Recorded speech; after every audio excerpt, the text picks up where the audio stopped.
Here's your full voiceover script. 5 things narcissists say and what they actually mean.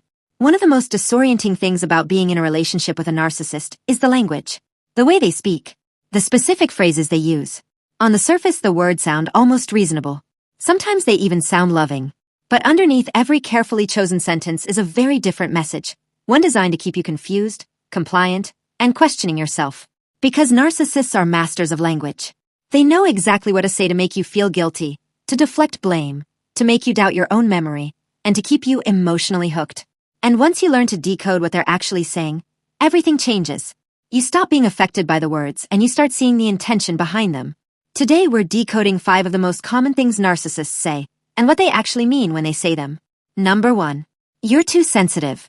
This is one of the most commonly used phrases in a narcissist's vocabulary. It comes out the moment you express hurt, frustration, or discomfort about something they've said or done. It sounds like feedback about your personality. But it is not feedback. It is a shutdown. What it actually means, your reaction is inconvenient for me, and instead of taking responsibility for what I did, I'm going to make your emotional response the problem. If I can convince you that the issue is your sensitivity rather than my behavior, then I never have to change anything. And the bonus is that next time you feel hurt, you'll second-guess whether you even have the right to say something. For example, he makes a cutting remark about your appearance in front of friends. You pull him aside later and tell him it hurt you. He sighs and says, "I was just joking." You're so sensitive. You take everything so personally. I can never say anything around you. And suddenly you're the one apologizing for having feelings about something he did. The moment someone consistently responds to your pain with "you're too sensitive," they're not trying to understand you. They are trying to silence you. Number 2. I never said that. This one is gaslighting in its purest form. You remember something clearly. A promise he made. A cruel thing he said. A conversation that happened. And he looks you in the eye and tells you it never happened. Calmly. Confidently. Like you've completely lost your mind. What it actually means, I know I said it.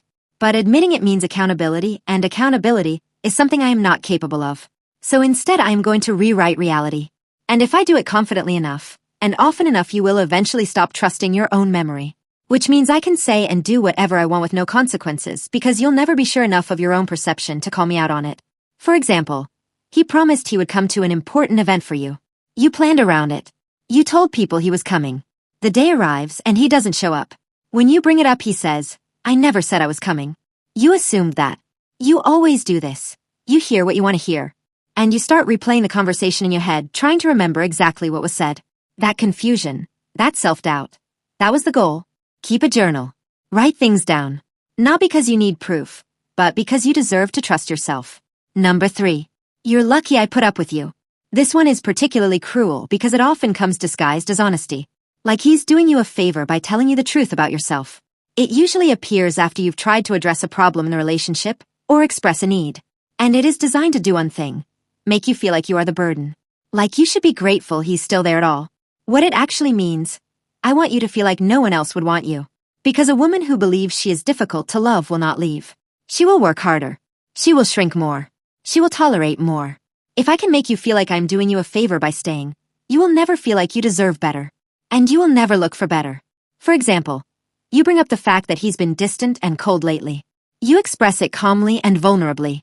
And instead of engaging with what you said, he leans back and says, "Honestly, most guys wouldn't deal with your insecurities. You're a lot to handle. I stay because I care about you, but it's not easy." And you feel a wave of shame and gratitude that he stayed, even though he just insulted you to your face. No one who genuinely loves you will ever make you feel like loving you is a burden. Number 4. You always do this, or you never do that. The words always and never are weapons in a narcissist's hands.